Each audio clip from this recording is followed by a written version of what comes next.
Nah, udah ada sesuatu pokoknya Apa nanti. sih, Bib? Wah, adalah Ya pokoknya. ampun, kok aku jadi deg-degan sih? Sama, aku juga deg-degan. Pertanyaan biasanya aneh-aneh. Ih bener Bib, ternyata banyak loh yang tanya ya kan.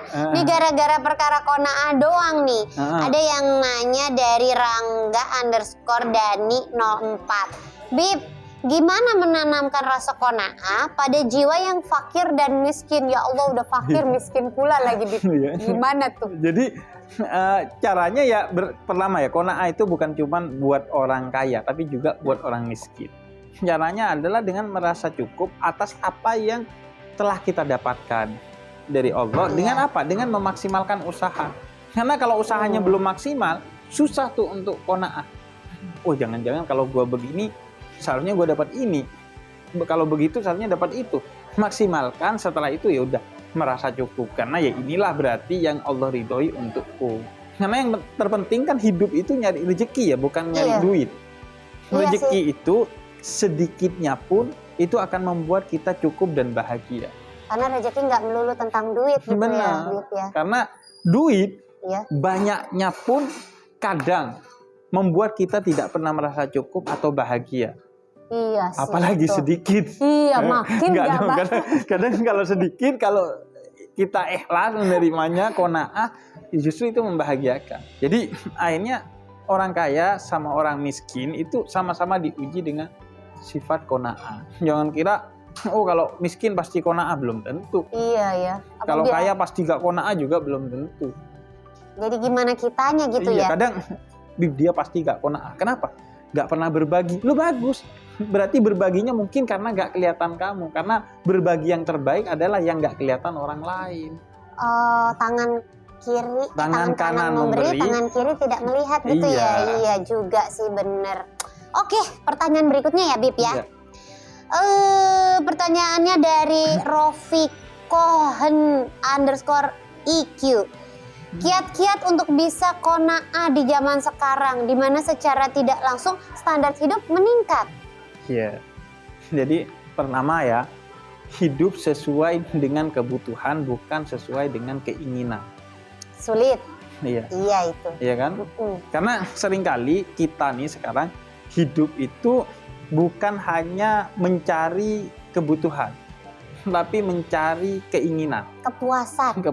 Iya. Bahkan hidup atau beli sesuatu itu bukan hanya sesuai kebutuhan atau keinginan, tapi sesuai kelucuan. Iya lagi.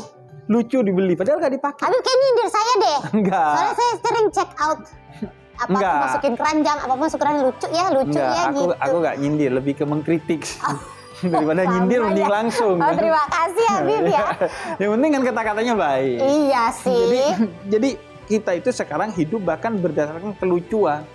Barang lucu dibeli padahal kita gak pengen. Iya, ya kali aja butuh. Kalau saya sih kalau butuh ya gak apa-apa. Hidup sesuai dengan kebutuhan. Yang kedua, hidup sesuai standar kita, bukan hidup sesuai standar orang lain, apalagi standar medsos. Kadang kita gak butuh mobil, tapi karena ngelihat tetangga punya mobil, beli Kita gak butuh barang yang mewah ini dan itu, tapi ngelihat teman beli ini dan itu di medsos, akhirnya pengen juga. Ngelihat public figure beli ini dan itu, pengen juga. Akhirnya hidup sesuai standar orang lain, bukan sesuai standar kita. Cara bikin kita kona'ah, hiduplah sesuai dengan kebutuhan. Kalaupun mau menjalani keinginan yang wajar, yang sesuai dengan kemampuan kita.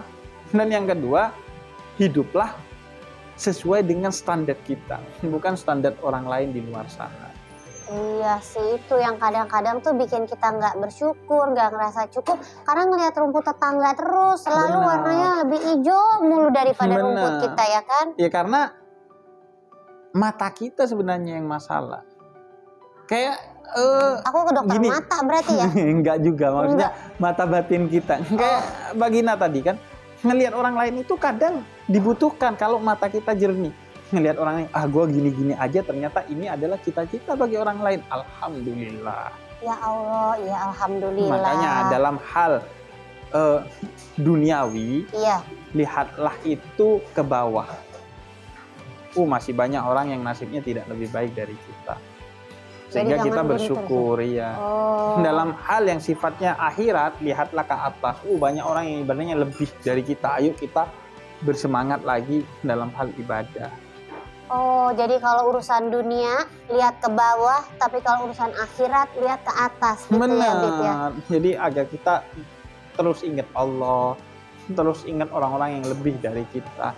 Intinya itu dalam melihat itu harus selalu dengan perspektif yang benar. Kayak kalau kita ngelihat anak muda yang lebih muda dari kita, berarti dia dosanya lebih sedikit dari kita.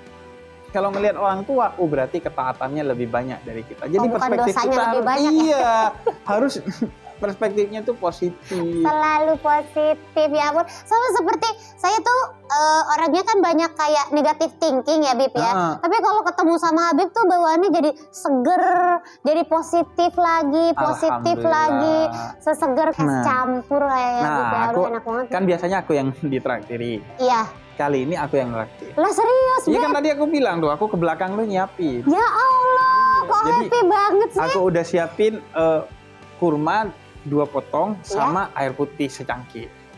Masya Allah, es buahnya nggak sekalian, Bib, atau sunnahnya Nabi Muhammad itu kurma. Iya. Kalau gak ada kurma, air putih. Nah ini aku adain dua-duanya, kurma sama air putih. Alhamdulillah, insya Allah aku qanaah, Bib, itu cukup. Zaman Nabi Muhammad tuh gak ada es campur. Gak ada ya. Gak ada martabak. Gak apa-apa, Bib. Gak ada ayam goreng, gak ada. Gak apa-apa. Qanaah aku udah mendapatkan Cukup ilmunya. kan? Cukup. Yaudah aku ambilin. Iya.